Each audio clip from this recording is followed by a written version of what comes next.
No niin, me tehdään semmoisen teknologia-intro, mikä on mahdollista nykypäivänä verkon rakentamisen digitalisoinnissa ja tämän kaapeli-infran kartoittamisessa työnaikaisesti eri tavoin. Ja sitten minulla on loistava kommentaattori täällä tänään, Axians Santeri Suominen, ja hän sitten kertoo, miten hommat käytännössä toimii. Joo, eli projektipäällikön näkökulmasta niin katsotaan tätä asiaa.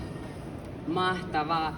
Hei, kerropa Santeri vielä, että miksi kaikkien ihmisten täällä messuhallissa kannattaa suunnata askeleet just nyt tänne lavan eteen kuulemaan teidän puheenvuoron? Tässä käydään läpi mun mielestä todella hienoa teknologiaa, millä pystytään helpottamaan maanrakentamisen dokumentointia ja se, että sitä pystytään nimenomaan niin kuin tekemään tarkasti ja helposti ja kenen vaan toimesta. Mahtavaa. Ja nyt kaikki tottelee Santeria ja tulee kohti tänne lavaa. Vielä on eturivissä muutama paikka vapaana kaikille vikkeläjalkaisille. Mutta nyt Jussi ja Santeri, minä poistun lavalla ja jätän teidät pitämään sitä asiantuntijaosuutta. Olkaa hyvä. No niin, kiitoksia. Lyhyesti kerrotaan hieman yrityksestä. Business Oy on perustettu 2016. Me ollaan noin 9 vuotta vanha yritys ja me ollaan aina operoitu tämän niin kuin paikannusteknologian parissa. Mutta sitten tuossa 2019 kävi semmonen mielenkiintoinen haaste tuli Carunalta itse asiassa, joka liittyi tähän Traficom M7 tyyppiseen kartoituksen avoajasta työnaikaisesti, kaapelitutkailun de facto toimintatapa, mutta miten ne voidaan tarkemmin heti työn aikana dokumentoida, poistaa turhia prosessivaiheita ja niin poispäin. No sitten siinä kävi niin, että me voitettiin tämä kilpailu ja sitten useiden pääurakoitsijan kanssa sitten lähdettiin kehittämään tätä ratkaisua nimenomaan avo-oja-kartoitukseen ja siitä lähtien me ollaan operoitu tällä kentällä.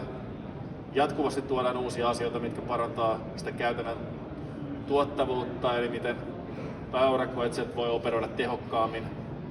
Ja siellä on hyvin monia tämmöisiä malleja, mitkä pitää olla tuettuja.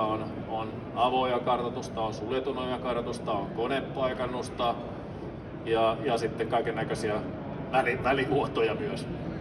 Tämä on se, miten me päädyttiin tähän. Ja ehkä se, jos mietitään niitä perimmäisiä syitä, että miksi tämmöinen nyt sitten tarvitaan ja miksi tämmöinen,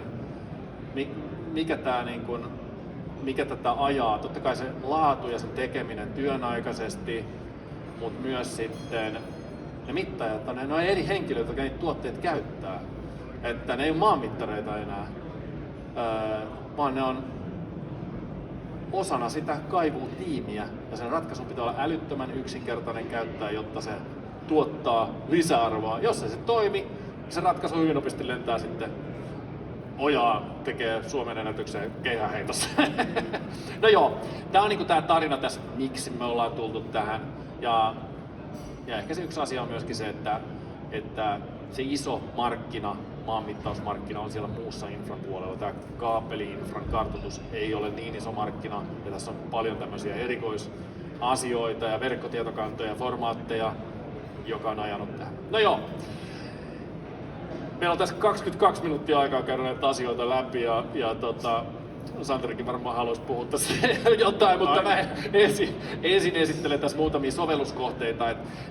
Totta kai tämä dominantti alue nyt sitten, toimialue on kuituinfra niin kuin etenkin tänä vuonna ja varmasti tässä seuraavat lähivuodet. Sähköverkko, me ollaan lähdetty sieltä sähköverkosta, siitä vaikeasta ympäristöstä, siellä operoidaan paikoissa, missä ei ole ollenkaan matkapuhelinverkon kuuluvuutta, mutta kun se kartoitustieto silti pitää pystyä keräämään. No mikä se teknologia, mikä mahdollistaa tämmöistä niin kuin offline-mittauksia vastaavaa, miten me pystytään silti saamaan se tieto sieltä mielellään niin kuin työnaikaisesti, niin näissä on tämmöisiä niin kuin haasteita. No, ollaan operoitu todella haastavissa ympäristössä, kuten Tuulipuistossa. Siellä ei välttämättä ole, niin kuin mainitsin, matkapuhelinverkkoja ole, erilaisia korjaustietopalveluita mahdollisesti pitää käyttää, joillain on paikalliset korjaustietotukiasemat ja niin poispäin. ja niin poispäin. Nyt aurinkopuisto rakentaminen on yksi, missä FieldSitea käytetään useissa projekteissa ja myös niin kuin datakeskuksissa, jossa tekeminen on hyvin samantyyppistä kuin nyt sitten sähköpuolella. Mutta muita käyttökohteita on toki, niin kuin on tehty merikaapeleita, vesikaapeleita, katuvalokunnossapitoa, miten voidaan joku polttimo helposti raportoida rikkinäiseksi ja näin poispäin, mikä tyyppinen se on, miten sitäkin prosessia voidaan ottaa. Se on näin pieni niissä-alue. Mutta tässä vähän niin kuin tämmöistä taustaa, miten me olemme päätyneet tälle alueelle. Tämä meidän video on niin hieno, mikä tässä on pyörinyt monessa muussa esityksessä. Mutta se on niin hieno, niin katsotaan se vielä kerran tässä osan tätä esitystä, että mikä niin kuin teknologian mielessä on mahdollista. Ja mahdollistaa sen, että kuka tahansa pystyy tuottamaan korkeata laatua. Okei.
Siinä oli tämmöinen niin kuin teknologiakatsaus nopeasti, mikä on mahdollista milläkin tavalla. FieldSite on tosiaan muuta kuin pelkkä laite, millä kartoitetaan sitä avo-ojaa tai suljettua ojaa. Tämä kartoitus, niin kuin mä mainitsin, se pitää toimia eri olosuhteissa, vaikeissa olosuhteissa.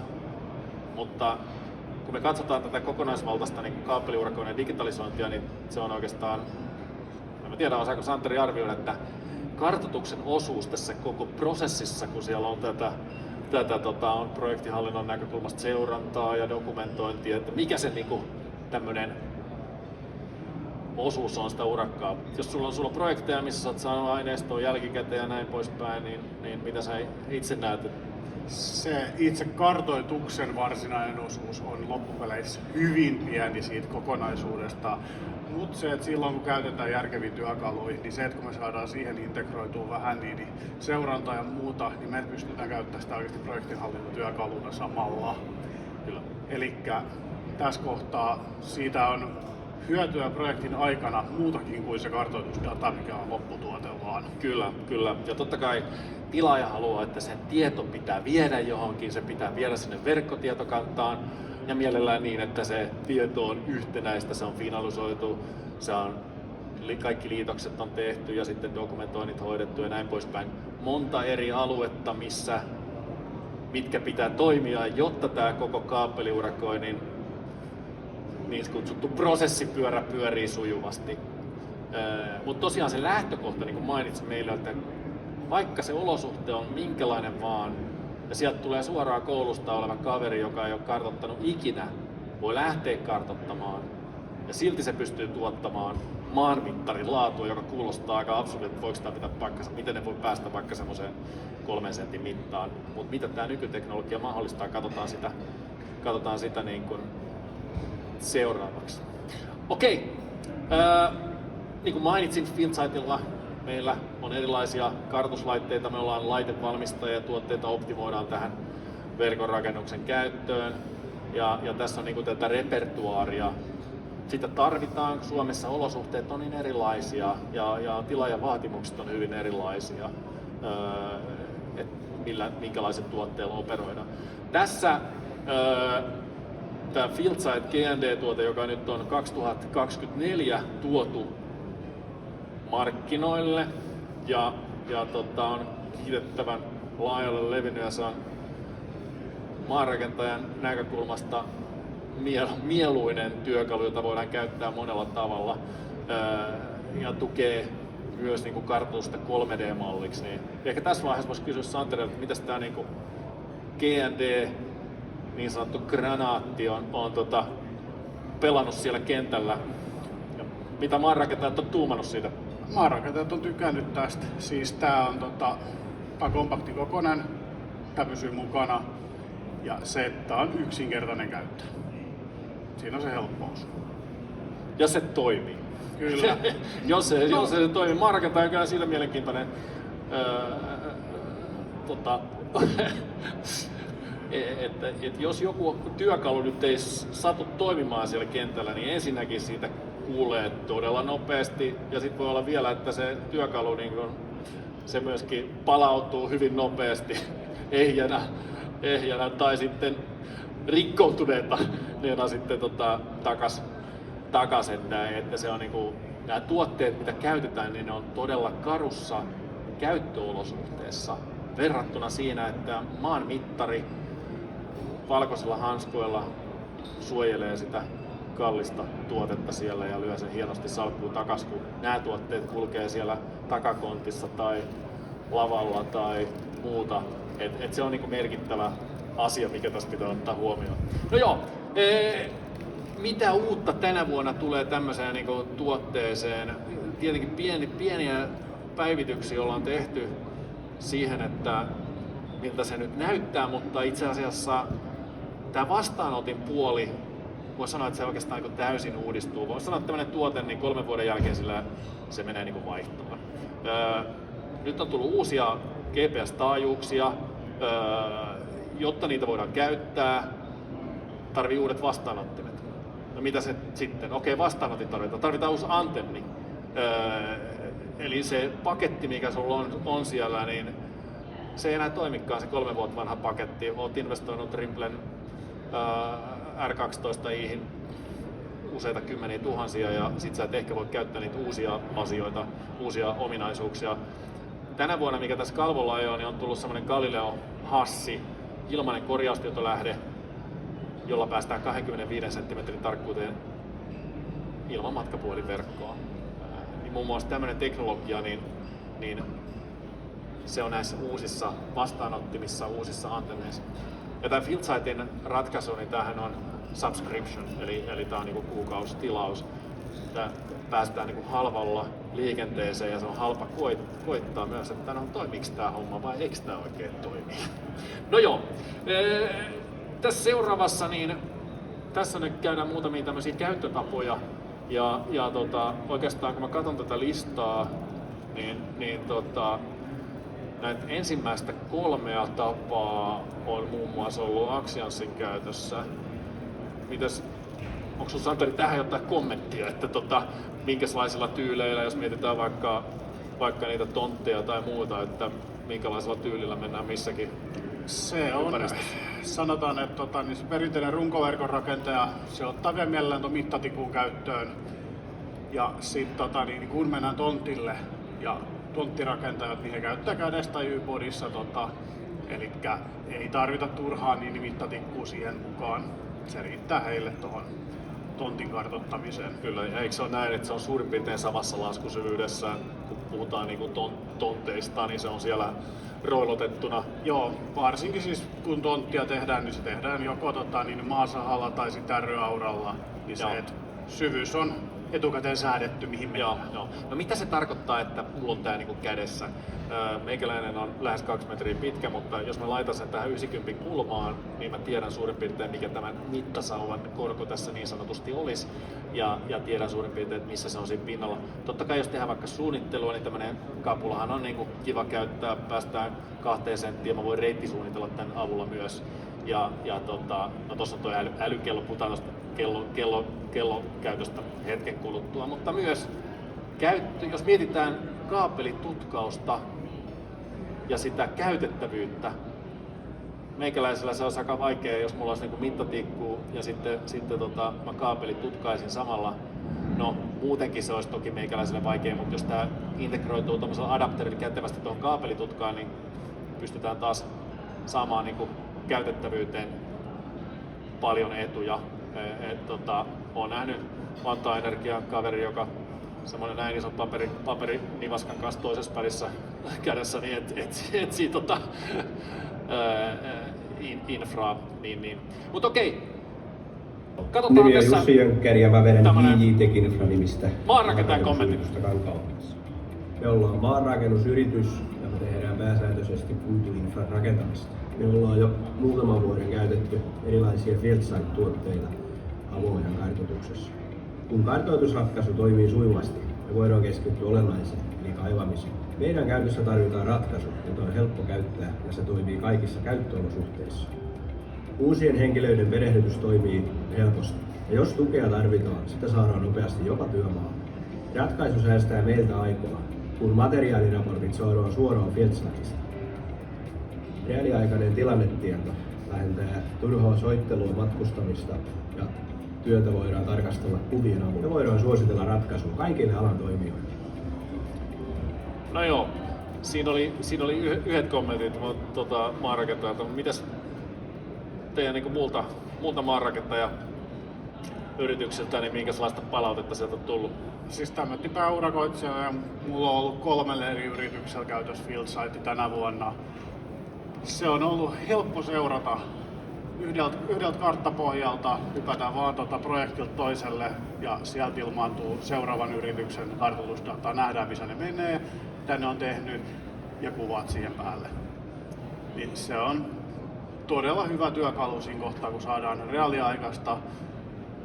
No, riippuen maanrakentajasta, niin saattaa olla parin päivän viiveellä tulevaa dataa. Joo, just näin.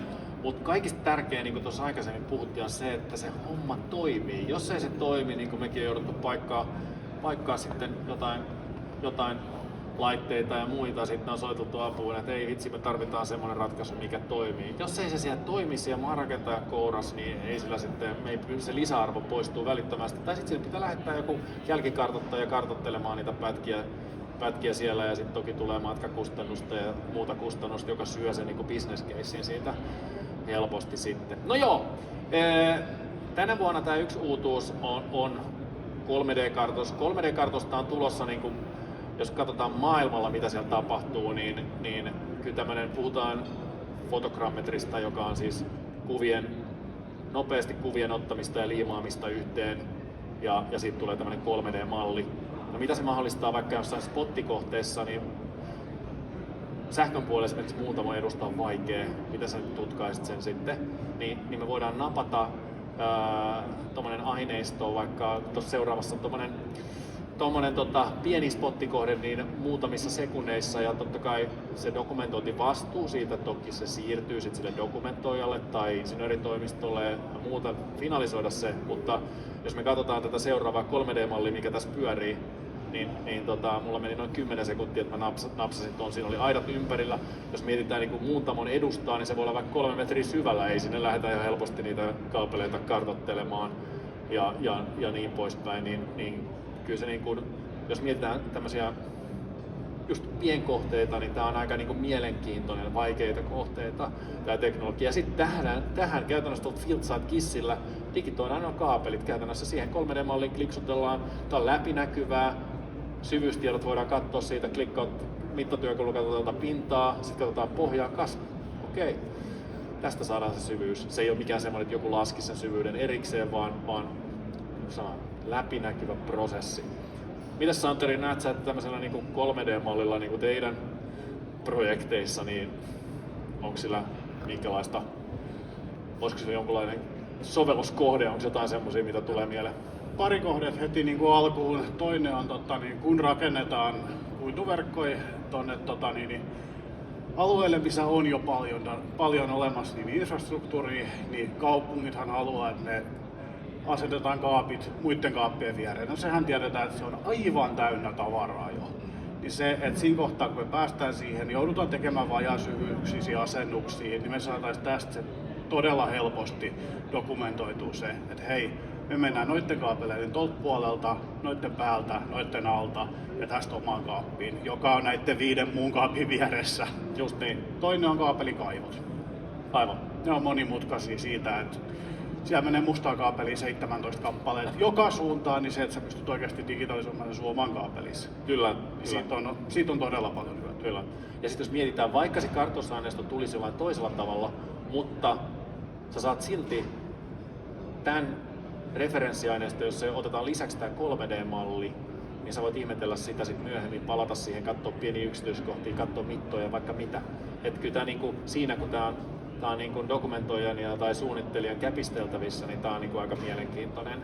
Että tosiaan maailma on menossa niinku tähän suuntaan. Okei, mitä se vaatii? Se vaatii sen, että ne kuvista prosessoidaan käyttäen aika paljon niin tietokonetehoa, että sitten saadaan tämä 3D-malliin. Voidaan sanoa, että ei se niin ympäristöystävällisyys mielessä, niin sitä niin kuin palaa sitten sille datakeskuksen prosessointikaistaan, että tämmöinen pystytään tuottamaan. Mutta joka tapauksessa tämä on niin kuin teknologisesti mahdollista. Okei, tämä FieldSight Geo on meidän ensimmäinen tuote, jota me lähdettiin kehittämään, ja tämä on ehkä 5. iteraatio siitä. Niin kuin tuossa aikaisemmin tuli esiin, niin tähän toki tulee täysin uusi antenni, performanssi ja siinä on uudet taajuudet. Ja aina antenniperformanssi vaan paranee ja pieniä muutoksia designiin. Tuolla on kamera takana, voidaan dokumentoida maapiste hieman eteenpäin. Ei välttämättä kaikkialla tarvita 360 kuvia. Tämmöinen mittatikku saa aika korkealta, sieltä saadaan kiva kuva siitä ojasta ja niin poispäin. Ja myös sitten on tuo käyttöaika. Siellä maanrakentajan käytössä tuottajan käyttöaika pitää olla pitkä. Jos se pitää ladata niin kuin vähän väliä, niin se on yksi toinen blokkeri sitten, että ei tää jätkät, ei, että tätä joutuu ladata nyt sitten pari kertaa päivässä, niin se aika menee sitten johonkin tämmöiseen muuhun. No joo, puhutaan sitten lyhyesti laskusyvyyden mittauksesta. On useita tapoja mitata sitä laskusyvyyttä, aina sieltä niin kuin laseri ojaprofiilin skannauksesta. Tämä lidari on uusi asia, se tuottaa automaattisesti ojaprofiilin. Voidaan puhua vähän niin kuin tämmöisestä juustosiivusta, mikä sen ojan muoto on. Sieltä tunnistetaan kaapelin paikka automaattisesti, missä se on. Se tarkoittaa sitä, että kun se skannataan se ojan maanrakentaja, ei sitä voi vääristellä sitä tietoa, se on siinä. Sitten jos sitä täydetään kuvalla, niin sulla on tarkka laseriskannaus, kuva. Et jos mietitään sitä, että miten luotettavaa se tieto on, mitä kerrotaan kentältä, niin se on läpinäkyvä. No joo, sitten on tämä syvyyskahva, haastavat ympäristöt, missä toimii, ja niin kuin puhuttiin siitä 3D-mallista, miten sieltä voidaan mitata, ja sitten tästä niin kuin AR-kamerasta ja syvyyksistä, ja toi tutkaus, mitä referoitiin. No joo, kävellään muutama kalvo vähän nopeammin liittyen näihin syvyysmittaustyökaluihin. Tämä lidarihan on siis laserskannerin millimetrierottelukyky, pystytään ottamaan niin kuin tuhansia näytteitä pyörähdyksillä ja muutamassa sekunnissa saadaan tosiaan luotettava ojaprofiili ja ne syvyydet. Tämäkään ei ole yksiselitteistä. Kaikki tämmöiset lidarit ei toimi. Esimerkiksi kirkkaassa valossa on hiekkaa, se siroaa eri lailla laserivalossa, ei pysty lukemaan sitä, että mikä meillä on valikoituna on semmoinen lidari, mikä toimii myös niin kuin vaikeissa olosuhteissa. Ja useinhan siellä on tasoitushiekkaa, eikö se näin ole? Kyllä. Näinhän se on. Okei, syvyyskahva, tätä käytiin läpi aikaisemmin, ei mennä siihen. Sitten koneoperointi, tämä on mielenkiintoinen. Suomessa mitä pohjoisempaan mennään, sitä halutumpaa tämä niin täyskoneoperointi on. Ja sillähän saavutetaan se, että ei välttämättä tarvitse sitä jälkikartoittajaa sinne tai heti sen kaivuun jälkeen joku kartoittaa sen. Ja tämä integroituu aina sinne koneohjauksen joystickeihin ja mahdollistaa myös lukea tässä koneen puomin alapinnassa olevasta paikasta niin myös niin kuin lukea lidarilla se ojaprofiili. Eli konepaikannus, saadaan se paikkatieto, lidariskanniprofiili ja mahdollisesti myös valokuva. Ehkä vähän olepa liikaa, mutta todisteaineistoa tavallaan tulee ja pyritään siihen, että se on läpinäkyvää. No joo, applikaatio. Helppokäyttöisyys on totta kai se ollut se meille se kriittisin tekijä tässä, mutta miten sä näet, että pysyykö toi niinku älypuhelin tuolla kourassa näillä Siis tää on ollut sen verran yksinkertainen käyttö, että olette tehnyt siihen oikeasti paljon töitä ja kehittänyt sitä koko ajan yksinkertaisemmaksi ja helpommaksi. Niin ei tule edes jääräpäisimmän maanrakentajan kanssa ongelma tästä. Et kyllä se puhelin pysyy siellä kädessä ja sitä pystytään käyttämään. Kyllä tämä niin nykypäivä on, ja totta kai sinne integroituu sitä mittapisteestä. Joka kuvasta on niin mittapiste ja käytetään laajakulman linssiä, se on mahdollisimman laaja se puhelimenkin kuva, vaikka se on pikkasen alempana, on se sitten tikussa tai porissa näin poispäin. No sitten koneäly on yksi. Totta kai sillä voidaan poistaa niin riskejä ja tämmöisiä dokumentaatiovirheitä jatkossa. Ehkä tämän hyödynnettävyys jatkossa korostuu, tunnistetaan objekteja itsestään. Tämä on niin mielenkiintoinen alue. Me toistaiseksi leimataan kaikki kuvat, että etsitään tämmöisiä niin objekteja, jolla sitten jos sillä on mitattu väärä asia, voidaan tunnistaa, että hei, täällä on mitattu kaapeli kieppiin, vaikka tämä pitäisi olla joku muu ja niin poispäin. No, teknologian mielessä älykellothan on niin yleistymässä.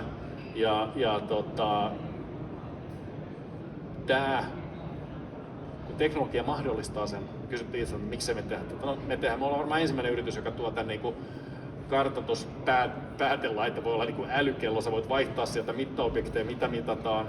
Ja tässä tapauksessa totta kai se mittaus, sä voit painaa tuosta GND-tuotteesta näpäyttää, että sä voit vaihtaa sen lajin ja näpäyttää sitten käynnistää sen mittauksen siitä.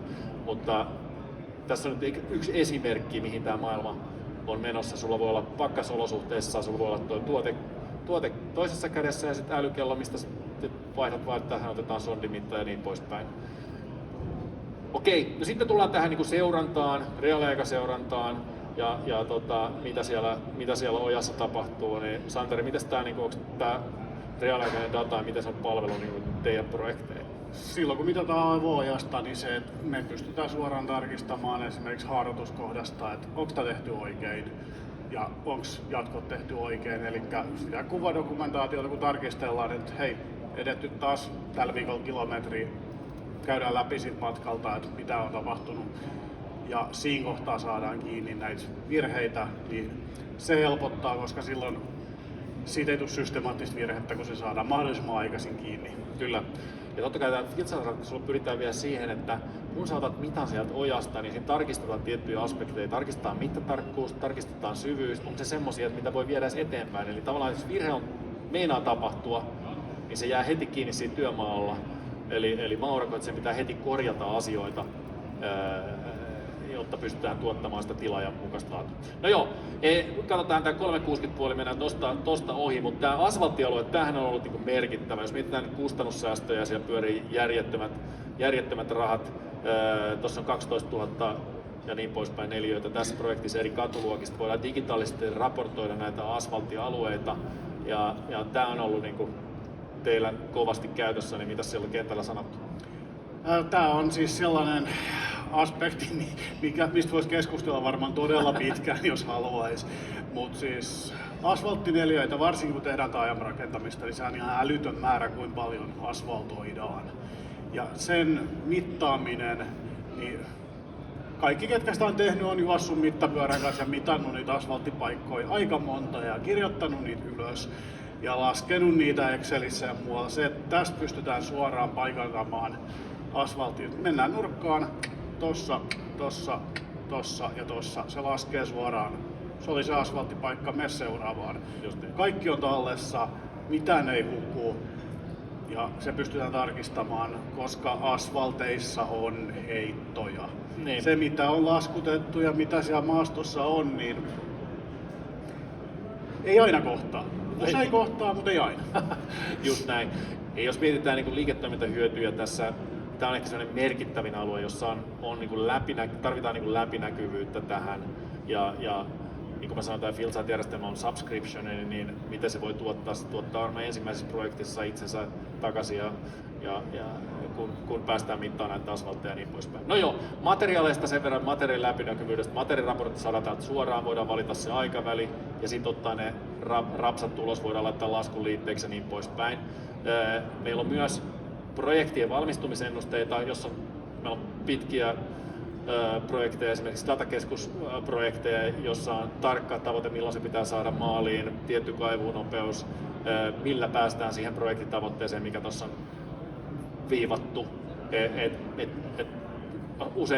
useita maakaivuryhmiä, mitä niiden pitää tuottaa viikossa etenemään, jotta se projekti tulee maaliin ajoissa. Tämä on semmoinen, mikä tänä vuonna on käytössä, mutta tulee myös laajemminkin käyttöön. No sitten puhuttiin aluksi aineiston finalisoimista ja siitä, että miten tämä prosessipyörä toimii. Jos ei sitä pysty niin kuin masteroimaan sitä aineistoa kätevästi ja tekemään niitä korjauksia, niin se on myös yksi.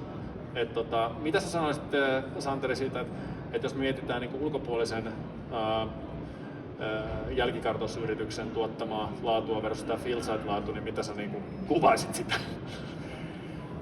Se, mitä FieldSitella on kokematon mittaaja, eli maanrakentaja siellä tuottaa, ja se loppuaineisto versus sitten ostettu kartoitus niin kuin erillisenä palveluna, niin ei kauheat ero ole. Että ollaan niin kuin hyvin pienessä erossa. Laadullisesti ollaan niin kuin samalla viivalla, varsinkin kun käytetään näitä teidän uusia työkaluja, just tätä automaattista virheen tunnistusta, niin saadaan hyvin nopeasti käytyä se materiaali läpi ja poistettua sieltä ne kartoitusvirheet. Just näin.